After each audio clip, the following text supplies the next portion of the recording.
보신 영상은 높이뛰기 3가지 방법 중에 가장 대표적인 배면뛰기 영상이었습니다. 높이뛰기로 사람이 얼마나 높게 올라갈 수 있을까요? 장애물 또는 바에 걸리지 않고 사람의 신체 모두가 넘어가야 되는 것이 높이뛰기인데요. 무려 2m 45cm를 뛰어넘는다고 합니다. 그 주인공은 쿠바의 소토마이어 선수인데요. 남자부 세계 신기록이 2m 45cm니까 선생님이 팔을 위로 쭉 뻗은 것보다 더 큰 높이가 되고요. 여자부 기록은 2m 9cm입니다. 물론 우리나라 높이뛰기 선수들 중에서도 굉장히 좋은 기록을 가지고 있는 선수들이 있는데요. 아시안게임 2관왕에 빛나는 이진택 선수는 2m 34cm를, 그리고 한국의 원조 미녀세라고 불렸던 김희선 선수는 1m 93cm를 뛰어넘었다고 합니다. 자, 그렇다면 얼마나 높이 뛰었는지 여러분 감이 되시나요? 여러분이 키를 150cm라고 가정을 했을 때 여러분이 팔을 들어 올리면 190cm, 거기에 뒤꿈치를 들어 올렸을 경우가 2m 정도가 됩니다. 그거를 뛰어넘는다는 거죠. 실로 놀랍지 않습니까?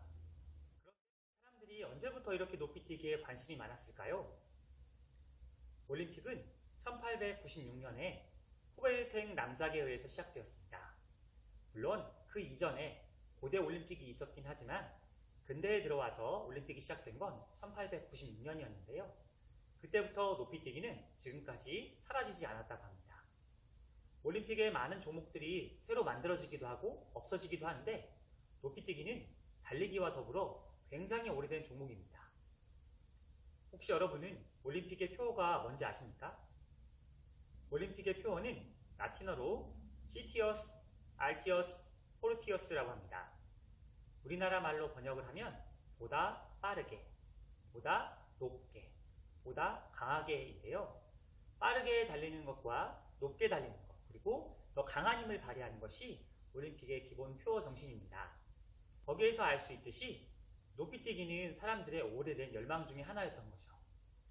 그렇다면 언제부터 이렇게 높게 뛰어 올랐을까요? 우리 지난 영상에서 설명했듯이 미국의 딕 포스베리에 의해서 배면뛰기가 개발되기 전까지는 그렇게 사람이 높게 뛰지는 못했습니다. 그 전에 높이뛰기 착지 지점은 바로 모래나 톱밥이 깔려있는 바닥이었거든요. 그러다 보니 사람이 떨어질 때 충격을 많이 받았겠죠. 높은 데서 떨어지게 되니까. 그랬던 것이 지금 보이는 것처럼 고무로 된 고무 발포 매트리스가 생기고 나서부터 이제 뭘로 떨어지게 됐냐면 온몸으로, 특히 그 중에서도 머리로도 떨어져도 어느 정도 안전이 보장되게 되었습니다. 재미있는 건 당시에 미국의 딕 포스베리는 고등학교 지역 예선조차도 통과하지 못했던 그렇게 재능이 뛰어난 높이뛰기 선수는 아니었습니다. 그런데 딕 포스베리는 이 높이뛰기 매트리스가 생기고 나서부터 자기만의 연구를 시작했어요. 많은 사람들이 기존에 있었던 가이뛰기 또는 벨리롤 방법으로 뛰었다면 포스베리는 어떻게 하면 조금 더 높게 뛸 수 있을까, 기존의 것들을 다 버리고 연구하고 개발하기 시작했습니다. 그로 인해서 만들어진 방법이 포스베리 플로, 배면뛰기 방식이었습니다. 자, 놀랍지 않나요? 이 매트가 나오고 나서 불과 5년 후 평범한 고등학생 높이뛰기 선수였던 딕 포스베리는 당시 세계 최고 기록이었던 2m 24cm라는 놀라운 기록과 함께 올림픽 금메달을 따게 됩니다. 그의 노력을 앞세워 배면뛰기 방법을 포스베리 플롭이라고 불려지게 되는 거죠. 자, 그럼 우리도 본격적으로 높이뛰기를 배워볼까요?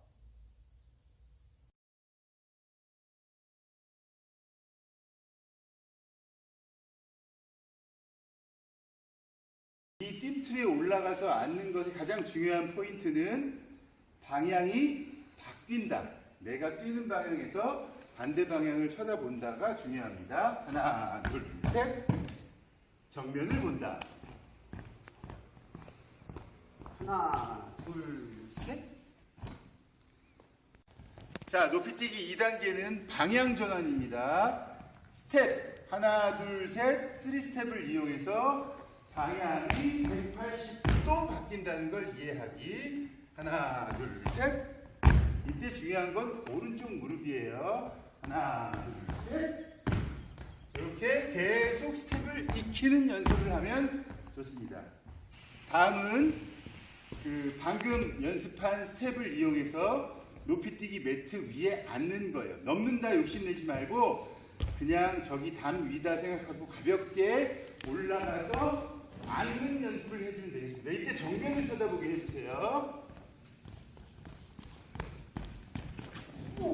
처음에는 이렇게 멀리서 뛰면 거리를 맞추기가 어려우니까 내가 적당한 거리에서 딱 3스텝만 이용해서 올라가는 연습을 해줍니다.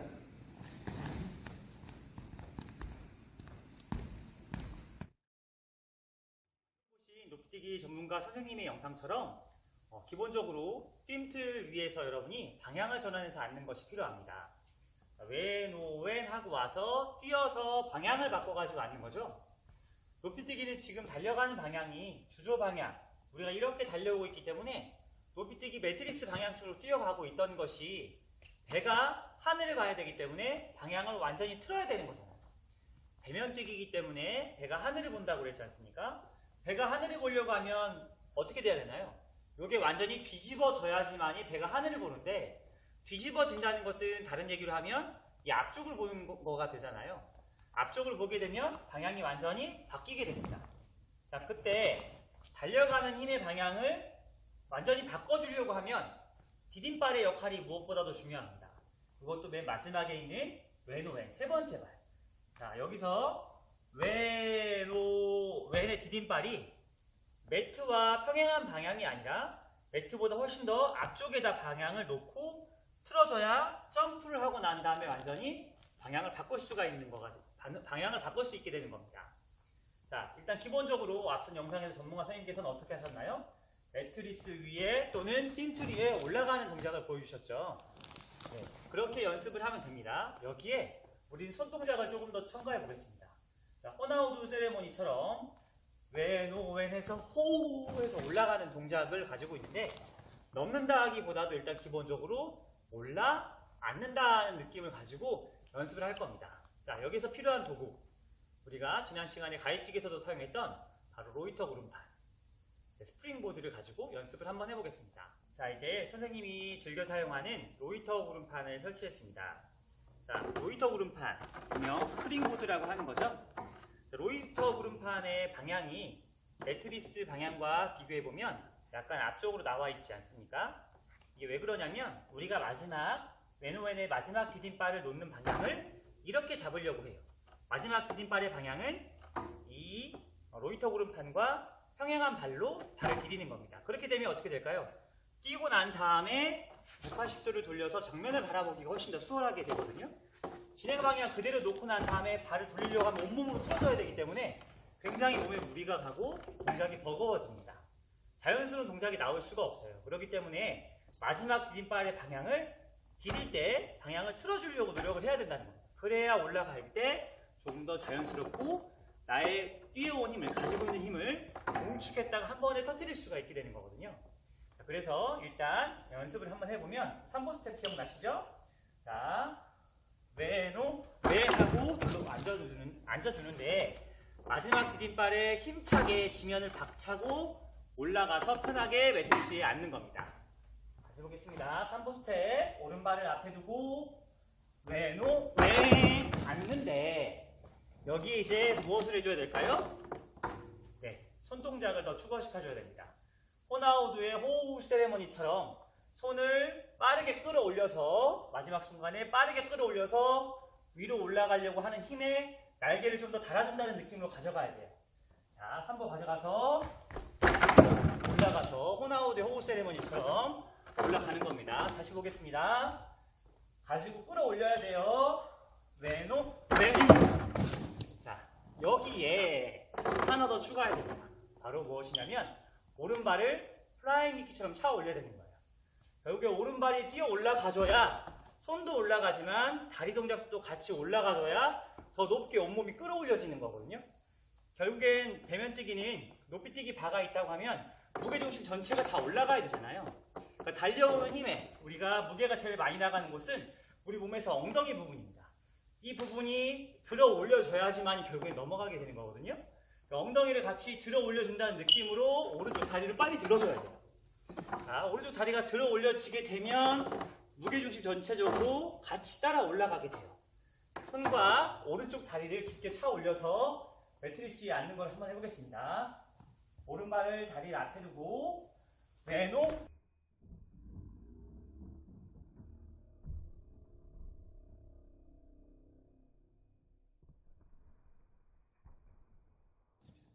다리를 들어 올려준다는 느낌으로 여기에 손과 같이 무릎이 올라갈 때 같이 올라가겠습니다. 왼쪽 네. 자, 이렇게 잡으면 아마 중심이 자연스럽게 뒤쪽으로 넘어가려고 하게 될 겁니다. 다시 한번 슬로우로 보겠습니다.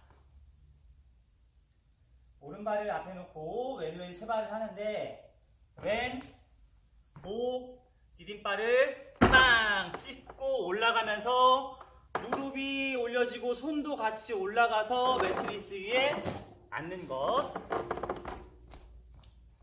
준비, 출발. 왼오, 왼. 오. 자, 어렵지 않죠? 이제 매트리스 위에 올라가는 게 자연스럽게 된다면 로이터 구름판을 치우고 연습해 보겠습니다. 자, 다시 돌아와서 자, 높이뛰기 어떻게 간다 그랬죠? 이제 똑같이 이제 로이터 구름판이 없어요. 없기 때문에 느낌상 그대로 가져갈 겁니다. 오른발 앞에 두고 왼오 왼 올라가는 거. 무릎 오른쪽 무릎 들어주기, 손 빠르게 올리기, 엉덩이로 착지하기. 갑니다. 왼오.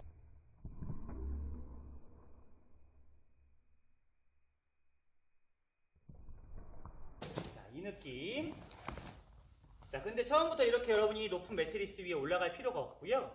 낮은 매트리스부터 조금씩 단을 높여가면서 시도해보면 여러분의 내가 어느 정도 올라갈 수 있구나. 그리고 성취감도 같이 느껴질 수 있고요. 높은 매트리스에 꼭 도전을 안 해도 됩니다. 낮은 것부터 순서대로 올라와서 단계를 조금씩 높여가 보는 것도 굉장히 좋은 도움이 될 겁니다. 여러분이 한두 번 연습했다고 해서 이 동작이 자연스럽게 나오거나 잘 되지는 않을 겁니다. 물론 타고난 운동신경이 좋은 사람들도 있어요. 그런 사람들 같은 경우에는 금방 습득하는 것처럼 보입니다. 선생님이 그러나 오랜 시간 체육 수업을 해본 결과 운동을 잘 하는 사람보다 운동을 좋아하고 많이 연습하는 사람이 결국엔 더 잘하게 되더라고요. 무슨 말이냐면 나는 체육을 잘 못해, 나는 잘 못하니까 안 할래 라고 해서 자기에게 주어진 기회가 10번이라고 하면 한두 번 연습하는 사람과 이거 재밌네? 나 더 해봐야지? 10번의 기회 중에서 10번보다 훨씬 더 많은 15번, 20번 하는 사람은 결국에 15번, 20번 하는 사람이 한두 번 연습했던 사람보다 훨씬 더 잘할 수밖에 없는 거죠. 선생님은 그렇게 생각해요. 무슨 말이냐면 내가 못한다고 생각하면 더 잘하기 위해서 잘하는 사람이 한두 번 연습할 때 적어도 그보다 더 많이 연습해야 따라갈 수 있는 거 아니겠어요? 이 사람이 잘한다고 해서 그래 쟤는 잘하니까 뭐 나는 안 할래 라고 하면 그 격차는 평생 따라갈 수 없게 되는 겁니다. 자, 포기하지 마시고 내가 안 된다고 하면 2번, 3번 연습하시고 2번, 3번이 안 된다고 하면 4번, 5번 연습하는 겁니다. 그러면 누구나 잘할 수 있습니다.